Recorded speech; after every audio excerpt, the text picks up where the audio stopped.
Good morning everyone. Welcome to my another video. সবাই তোমরা কেমন আছো? আশা করি সবাই ভালো আছো, আর আমিও খুব ভালো আছি। তো সকালে এখন তোমাদের ভাইয়াকে আমি নাস্তা বেড়ে দিচ্ছি, আর আজকে নাস্তা ছিল আলু ভাজি আর রুটি। আর এখন আমি চাটা বসিয়ে দিলাম, কারণ নাস্তা খাওয়ার পর একটু চা খেলে ভালোই লাগে। তো এখন আমি 2 কাপ চা বানিয়ে ফেললাম। আমি যেমন চা খেতেও ভালোবাসি, আবার বানাতেও ভালোবাসি, কারণ চা বানাতে আমার অনেক ভালো লাগে। ছোটোবেলা থেকে আমি যখন চা বানাতাম আমার অনেক ভালো লাগতো। চা খাওয়ার পর এখন আপনাদের ভাইয়া গেল বাজারে বাজার করতে। তো ঘরে সবজি শেষ, এই জন্য আমি ওকে সবজি আনতে বললাম। আর আজকে ওকে আমি পটল, চিচিঙ্গা, টমেটো আর যা যা লাগে সব কিছু আনতে বলেছিলাম। প্রতিদিনের জন্য যা যা লাগে আমরা সেটাই কিনে আনি, এই জন্য বেশি করে আমরা বাজার কিনে আনি না। অনেকে তো বেশি করে বাজার করে কিনে এনে ফ্রিজ আপ করে রাখে, কিন্তু আমরা এটা করি না। আমরা যেটা রান্না করব সেদিনই আমরা ওইটাই কিনে নিয়ে আসি, কারণ বাজারটা আমাদের একদম বাড়ির সামনেই, তো আমাদের এত বাজার করার কোনো প্রয়োজনই পড়ে না।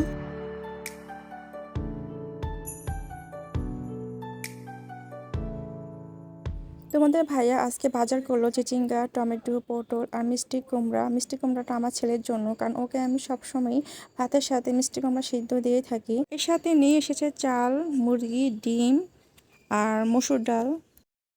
আজকে আমি রান্না করব মাছ ভুনা, তো এই জন্য ফ্রিজ থেকে মাছটা বের করে ভিজিয়ে রাখবো। আর করব চিচিঙ্গা ভাজি। তোমাদের ভাইয়া বাজার থেকে ফ্রেশ চিচিঙ্গা নিয়ে এসেছে, তো ওইটাই আমি এখন ডিম দিয়ে ভাজি করব। আমি এখানে মাছ ভুনার জন্য টমেটো, কাঁচামরিচ, পেঁয়াজটা কেটে নিলাম। মাছ ভুনা করার আগে আমি মাছটাকে একটু হালকা ভেজে নিলাম। তারপর কড়াইতে সেই তেলের মধ্যে পেঁয়াজ, কাঁচামরিচ, টমেটো, আদা রসুন বাটা দিয়ে ভালোভাবে একটু নেড়ে চেড়ে গুঁড়ো মশলা দিয়ে দিলাম।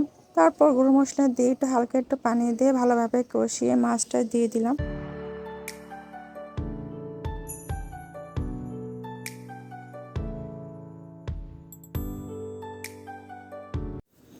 মাছটা আমার হয়ে গেছে, তো এখন আমি চিচিঙ্গা ভাজিটা বসিয়ে দেব। এবং এই জন্য প্রথমে কড়াইতে আমি তেল দিয়ে পেঁয়াজ, কাঁচামরিচ দিয়ে ভালোভাবে নাড়াচাড়া করে তারপর চিচিঙ্গাগুলো দিয়ে দিলাম। আর দিয়ে সেখানে লবণ, হলুদ আর জিরে গুঁড়ো দিলাম।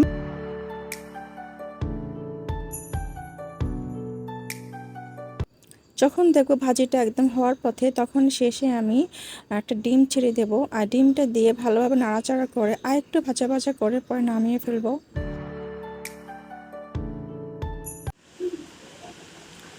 কি রে আরাপ, দেখছো কোথায় উঠছে আরাপ? এই তুমি পড়বে না? নামো। দেখছো কোথায় উঠছে? কি ব্যাপার? তুমি পড়ে যাবে না? হ্যাঁ, আবার উঠতেছো কেন? নেমে যাও। আমার ছেলেটা দিন দিন এত দুষ্টুমি করে যে রাখাই মুশকিল ঘরের ভিতরে। কারণ ও জানলা ধরে উপরে উঠে যাবে, এমনকি চেয়ারে উঠে, টেবিল উঠে দাঁড়িয়ে থাকবে, এমনকি ওভেনটা খুলে ফেলবে। মানে এখন ওকে আমার চোখে চোখে রাখতে হচ্ছে, এরকম একটা অবস্থা। আরাপ আসো গোসল করতে। আসো আসো আসো, গোসল করতে আসো তুমি। এখন লাঞ্চের টাইম, তো এখন আমি টেবিলটাকে ভালোভাবে পরিষ্কার করে খাবারটা সার্ভ করে দেব।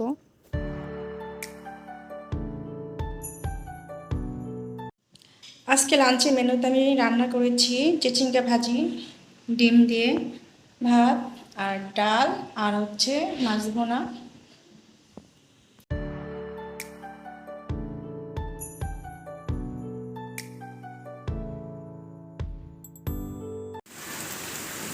এখন সন্ধ্যা 6টা বাজে, তারপরও দেখুন বৃষ্টিটা একদমই থামার কোনো নাম নেই। আর ভেবেছিলাম যে বিকেলবেলা যাবো একটু ছাদে, কিন্তু ছাদে যাওয়ার কোনো অবস্থাই নেই, কারণ একদম বৃষ্টিতে ভিজে একাকার ছাদ। এই বৃষ্টিতে আবার গরম গরম পাস্তা খেতে খুবই মজা লাগে। তাই এখন আমি পাস্তা বানাবো, আর আপনার ভাইয়াও বলছিল যে পাস্তা বানাও, খাই দুজনে মিলে। বৃষ্টিটা আমার কাছে এত ভালো লাগতেছে আজকে, মানে অনেক, মানে মন চাইতেছে যে ভিজতে যায়, কিন্তু কি করব, ঠান্ডা লেগে যাবে। তাই এই বৃষ্টিতে ভিজে আমার হাজব্যান্ড কালকে একটুখানি বের হয়েছিল, তো মাথায় একটু বৃষ্টির পানি পড়েছিল, আর সে থেকে ওর গা ব্যথা এবং জ্বর জ্বর ভাব। তো আজকে সকালে ওর নাপা এক্সটেন্ড খেয়েছে, আর তাই আমাকে বলে দিয়েছে খবরদার তুমি কিন্তু বৃষ্টিতে একদম ভিজবে না। এই তো আমার নুডলসটা একদম সিদ্ধ হয়ে গিয়েছে, পাস্তাটাও। তো এখন আমি নামিয়ে ফেলবো। পাস্তার জন্য আমি নিলাম সয়া সস, ভিনেগার, আর টমেটো কুচি, পেঁয়াজ কুচি, আর হচ্ছে কাঁচামরিচ 3টা, আর এখানে ডিম 1টা। প্রথমে ডিমটাকে ভালোভাবে ভেজে নেব।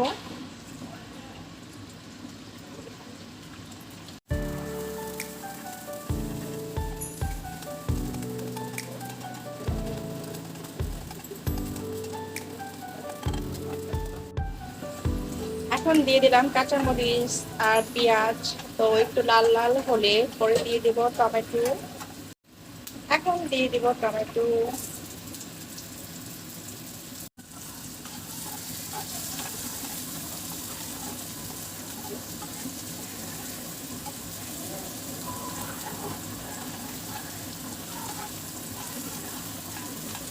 এখন ভিনেগার আর সয়া সসটা দিয়ে দিলাম, আর তারপরে দিয়ে দিলাম সিদ্ধ করা পাস্তা নুডলসগুলো। এখন আমি দিয়ে দেবো ডিম ভাজাগুলো, আর এর মধ্যে এখন দেবো ম্যাজিক স্বাদের মশলা আর হচ্ছে Maggi masala.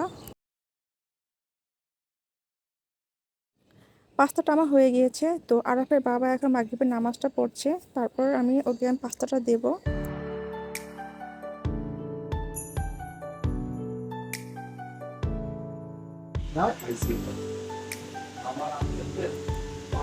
Thank you. Pasta খাচ্ছি আর নাটক দেখছি ফিমেল। আর ফিমেল নাটকটা আমি যতই দেখি ততবারই ভালো লাগে। তো আমাদের 4টাই দেখা শেষ, 1 2 3 4। আর এখন হলো ডিনারের টাইম। আর আজকে আমি ডিনারে খাবো রুটি আর ডিম আর রং চা। আর রং চা খেলে আমি টি ব্যাগ ইউজ করি, কারণ টি ব্যাগ দিয়ে রং চা খেতে আমার অনেক ভালো লাগে।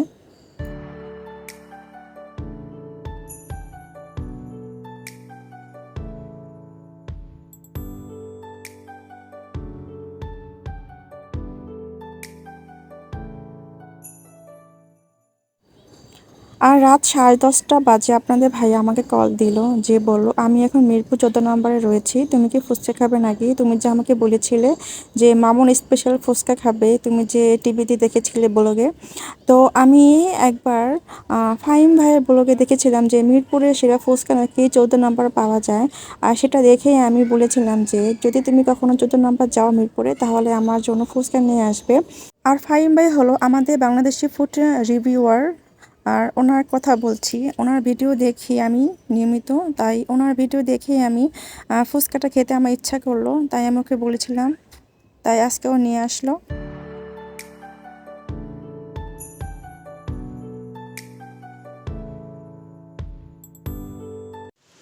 বাংলাদেশি ফুড রিভিউয়ার আমাদের ফাইম ভাই, উনি বলেছিল যে মিরপুরের সেরা ফুচকা চটপটি নাকি মামুন ভাইয়ের। তাই আমি ওটা দেখে আমার হাজব্যান্ডকে বলেছিলাম যে আমার জন্য নিয়ে আসবা।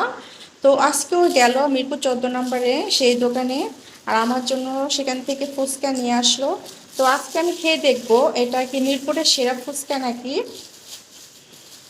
আর আমি ভেবেছিলাম যে সরাসরি যাব মিরপুর 14 নম্বরে, কিন্তু যেতে পারলাম না, কারণ এখন কারফিউ হচ্ছে, আবার বিভিন্ন ধরনের আন্দোলন জায়গায় জায়গায়, এ কারণে আর যাওয়া হচ্ছে না। তাই ওকে আমি বলেছিলাম যে তুমি যদি যাও কখনো ওদিকে তাহলে আমার জন্য নিয়ে আসবা। তো ও একটা কাজে গিয়েছিল, ওর একটা ফ্রেন্ডের সাথে একটা কাজ ছিল।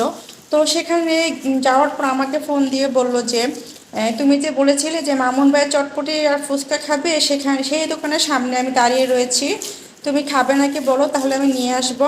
তো আমি বললাম যে তো নিয়ে আসো, আমি তো যেতে পারছি না এই গ্যাঞ্জামের কারণে। তো ও নিয়ে আসলো, এখন দেখি খেয়ে কীরকম লাগে। এই ফুচকাটার দাম হচ্ছে 1 প্লেট 60 টাকা। তো আমি 4 পিস বানালাম আর 4 পিস থাকলো। কিন্তু আফসোস যে ফুচকার সাথে আমার টকটা আসেনি, কারণ টকটা নাকি দিয়েছিল, ওটা নাকি পলিথিন ফেটে পড়ে গিয়েছে। তো কি আর করার, এখন আমার টক ছাড়া ফুচকা খেতে হবে। এটা মিরপুরে সেরা নাকি তা আমি বলবো না, কারণ আমার কাছে এটা ভালোই লেগেছে। তবে এটা আমি সেরা বলতে পারবো না, কারণ আমি ফুড ব্লগার না, এই কারণেই।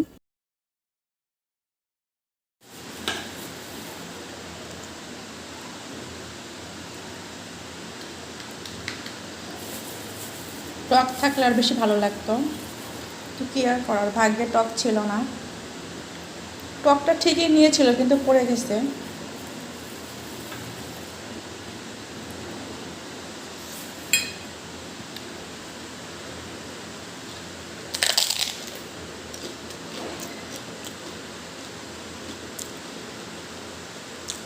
আর এখন রাত 1টা বাজে, আপনাদের ভাইয়া নিয়ে আসলো ইঁদুর মারার ক্যাসেট।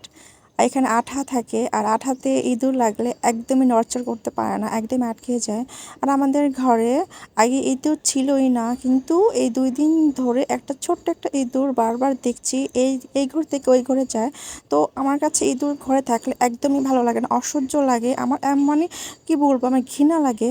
এই কারণে আমি কি করলাম, ওকে আমি বললাম যে আজকে তুমি নিয়ে আসবা ক্যাসেট। তো আজকেও নিয়ে আসলো, আর সাথে নিয়ে আসলো 1 প্যাকেট বিস্কুট, কারণ বিস্কুট দিলে নাকি ইঁদুররা ভালোভাবে ধরা খায়, কারণ খেতে আসে ওরা।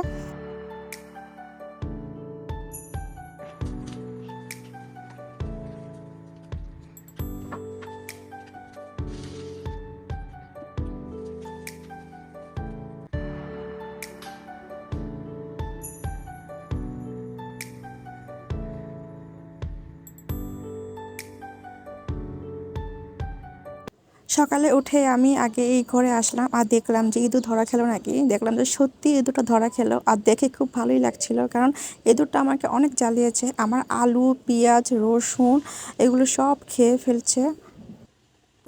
আজকে ভিডিওটি এই পর্যন্তই, সবাই ভালো থাকবেন, আর ভালো লাগলে অবশ্যই লাইক করবেন আর সাবস্ক্রাইব করবেন। তো সবাইকে good night, bye bye, tata.